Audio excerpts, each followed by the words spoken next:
हाँ जी, राम राम जी सारा ने स्वागत है मेरे एक और नए ब्लॉग में। आशा करती हूँ आप सब ठीक होंगे। और ये ब्लॉग की शुरुआत मैंने सवेरे क्या दोपहर आई हो रहा है, 10-11 बजे से का टाइम है। ये फिक्स टाइम तो मैं बता करूँगा, मैंने पता नहीं है किस टाइम पे मैं वीडियो शुरू करूँ हूँ। और ये सवेरे सवेरे बहुत ज़्यादा परेशानी करते हैं। आँच बाल्टी आनी कुछ तो है न, ये लकड़ी नहीं है ना, नी लकड़ियाँ बिना आग बढ़नी बहुत मुश्किल हो जाए है। तो ये इब्बत ही चढ़ाऊंगी चिदिया 11:30-12 बजे तक उबल कर न रेडी होगी, क्योंकि शाम की तैयारी दिन में ही करनी पड़ा है। पहले तो इनका रेत निकाला है, बहुत ही ज़्यादा रेत हुआ है। ये कुछ बालू रेत है न, तो इसका किरकिराट जल्दी से नहीं जावा है। सिर में भी दर्द होगा क्योंकि शीला पानी था।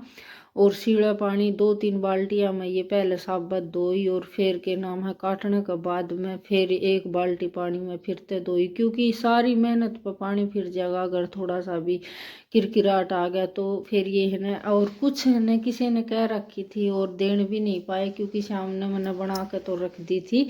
लेकिन आने के बाद में मैंने उनसे कहा कि भाई जो कह रहे थे भुज्जी मांगने की, तो वहाँ उनने दे के आओ भुज्जी। तो ये बोले कि भाई वही वो, क्योंकि साधन हो ना तो फट देसी जाके दिया हुआ है। और उनका फ़ोन मिला कर देखा तो उनका फ़ोन बंद आ रहा था, क्योंकि मोटरसाइकिल पर वो आकर न थोड़ी सी बार में लेकर जाते। और उनने की खुशी की खातिर मैंने इतना तगाजा कराया था कि शाम ने लेट नहीं हो जाए। तो किसी ने है ना कोई मतलब चाय ला हुआ है, दूसरा उड़ता आ रहा था वो, तो उसने मेरे से एक दिन पहले कहती थी कि भाभी जी मेरे लिए भुज्जी बना के भेज देना। तो मैंने उन्हीं की खुशी की खातिर ही इतनी जल्दी सारा प्रोग्राम कराया, लेकिन जान नहीं पाई। आने के बाद में क्योंकि साबत दिन का थका आ रहा मानस आया है, और आने के बाद में फिर दोबारा है ना कुछ भी काम करने जी नहीं करे। और पहले ही 6-6:15 बजे आए थे। आने के बाद में नहाए नुए, तो नहाने के बाद में फिर जाडा चढ़ जाए तो हवा बहुत तेज चल रही थी, इस वजह से फिर नहीं दे कान पाए। फिर बोले कि फिर कदे बना दें, क्योंकि पड़ोस में है ना मूली बो रखी है उनने। तो मैंने उन तक कह कर न मंगवाई थी कि मनु मूली लिया के दियो भुज्जी बनानी है, लेकिन उनने तो बेचारा ने लिया के दे दी थी। लेकिन अगले के दौर पहुँचन नहीं पाई, तो क्या कर सका। हाँ जिसका जो चीज़ नहीं रली हो है उसके नहीं रली थी चीज़। तो सवेरे भी बहुत ज़्यादा बच रही थी, क्योंकि 2-3 आदमियों की पहुँचानी थी, और 3-4 सदस्य हम हो गए तो 6-7 सदस्य की एक बना रखी थी। 2 बर्गर के तो मैंने उबाली थी, लेकिन कोनी। तो ये ही सवेरे के बर्तन मांज रही ने चढ़ाने के बाद में फिर मैंने बर्तन मांजने शुरू कर दिए थे। और बर्तन मांजने के बाद में जन रोटियां की तैयारी चलेगी, तो ये तो सब दिन काम चले जाओ है, इसी तरह काम हो जाओगा तो बहुत खुश रहा। हाँ आज रूटीन के हिसाब से मैंने कल ही ब्लॉग की क्लिप बना कर न पहले ही रख ली थी। आज दूसरे ये मंगलवार का टाइम है, तो मंगलवार ने मैंने आवाज़ रिकॉर्ड करके ही भी इसने जल्दी सी गिरने के बाद में फिर फ्री हो जाऊँगी, क्योंकि एक टेंशन निकल जाए ना तो फिर एक चीज़ की ही टेंशन रहे है। काम तो सब दिन ऐसे ही चलता रहा है, तो फ़ोन में फिर ध्यान नहीं रहा है कि भाई आज क्लिप नहीं निकाली है, क्लिप नहीं बनाई है। तो ये दिमाग से निकलने के बाद में फिर कोई भी परेशानी नहीं हुआ है। तो एक अंत में जो मतलब एक साथ लगातार काम हो जाओ, और हवा इतनी चल रही है कि ये बाहर का गेट है, ये बार बार महाल रहा है। ठंडी हवा चल रही, बिल्कुल ठंडी वाली हवा। एक दिन गाम निकाल कर न ई बोस है न स्त्रियाँ पड़े हैं जिन तो ने बूंद पड़े है नानी नानी। और आज रात ने तो ऐसा विचार कर रखा था कि जन बूंद आई एड़ी है और हवा ठंडी चल है।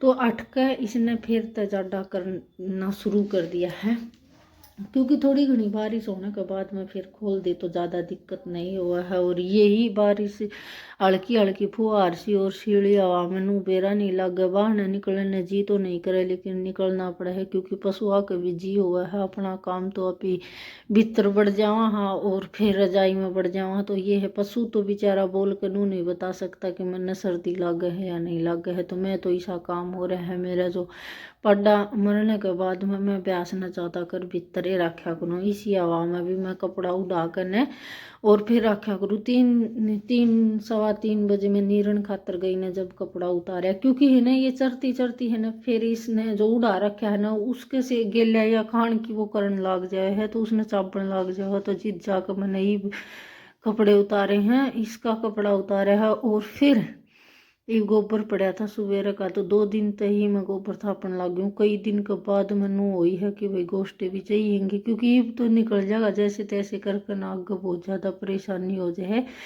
तो ये मैं गोबर थाप रही थी, और गोश्ते उथलन की बिल्कुल भी जगह नहीं है, लेकिन थापने ज़रूर पड़ेंगे। और आज का गोबर तो फिर कूड़े पे ही गिरना पड़ेगा, क्योंकि हल्की हल्की हल्की हल्की बूंदाबांदी सी हो रही है। नू है एकदम बरस जा तो एक बार बरस बरस के रह जाए, लेकिन ये हल्की हल्की बूंद और फुहार सी पड़े हैं। तो आज का फिर मैंने नहीं डालिया, क्योंकि उथलने तो अगले भी गोश्ते को नहीं पड़े हैं। तो ये है।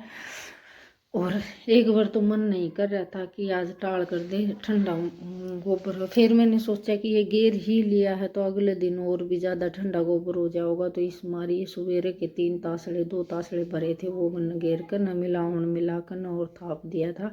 अगर ये गोश्ते सूख जाए हैं तो फिर के नाम है लकड़ियाँ की ज़रूरत नहीं रहे है, लेकिन लकड़ी होनी जरूरी हो है। हमारा काम तो बसंती हो जाओ है, और लकड़ियाँ की बहुत ज़्यादा प्रॉब्लम रहे है, बहुत ही ज़्यादा परेशानियों का सामना करना पड़े है।